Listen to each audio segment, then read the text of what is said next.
Naibu Waziri wa Ujenzi Mhandisi Godfrey Kasekenya anawasili katika ofisi za Bodi ya Usajili wa Wahandisi ERB makao makuu jijini Dodoma na kupokelewa na msajili wa ERB Mhandisi Bernard Kavishe.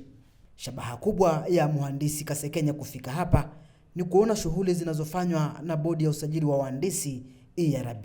Akisoma taarifa ya bodi kwa niaba ya msajili wa Bodi ya Usajili wa Wahandisi Mhandisi Bernard Kavishe, msajili msaidizi uendelezaji wa taaluma Mhandisi Veronica Nenwalwo amesema ERB ina jukumu la kusimamia usajili, udhibiti na maendeleo ya taaluma ya uhandisi nchini ili kuhakikisha huduma za uhandisi zinatolewa kwa kuzingatia viwango vya kitaaluma, maadili na usalama wa umma. Hadi kufikia Juni 30, 2026, bodi imesajili takriban wahandisi 46,084 katika ngazi mbalimbali. Kati ya hao wahandisi 6,490 ambao ni 14% ni wahandisi wanawake. Lakini pia bodi imesajili mafundi sanifu 3,762. Tukija kwenye usajili wa makampuni na maabara, tunazo kampuni za wazawa, yani local consulting firms ziko 331, lakini tuna kampuni za foreigners consulting firms ziko 145.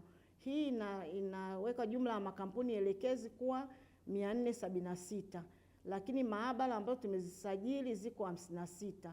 Hizi ni kwa ajili ya upimaji wa kazi na vifaa vya kihandisi. Tukija katika kudhibiti mienendo ya shughuli za kihandisi, bodi inahakikisha wahandisi, makampuni wanaendelea kubaki na ubora.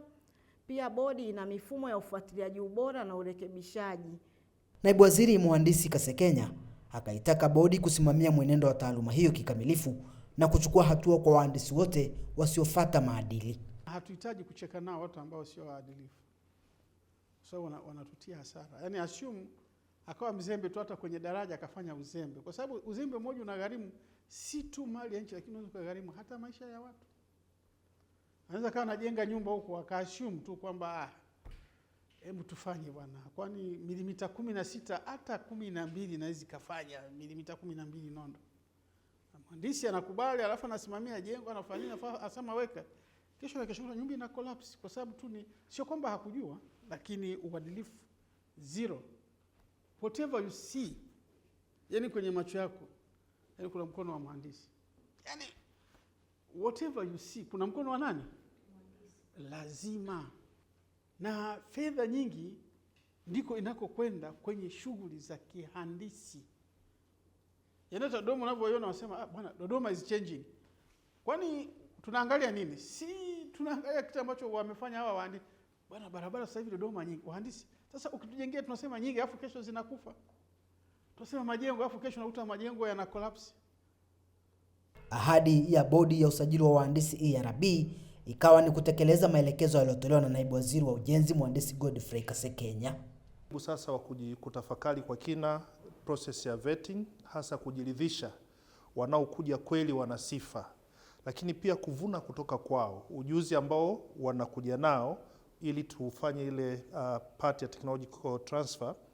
Na kwa hiyo tumepewa hayo maelekezo, naomba tuyachukue tuone ni kwa kiasi gani tunaweza tukayafanyia kazi. Lakini eneo la maadili lilijudia tena, hasa kwenye wajibu wetu wa kujenga uwezo kwa wataalamu wetu wa ndani na hata wa nje, ili si tu watekeleze kwa ufanisi, lakini na sisi tuchukue sehemu yetu ya kuchukua hatua za kinidhamu pale ambapo utekelezaji wa majukumu ya kazi ya kihandisi hauridhishi. Mimi ni James Lerombo na hii ni Mhandisi TV. Mhandisi Online TV, naweka story kwa picha na video hivi.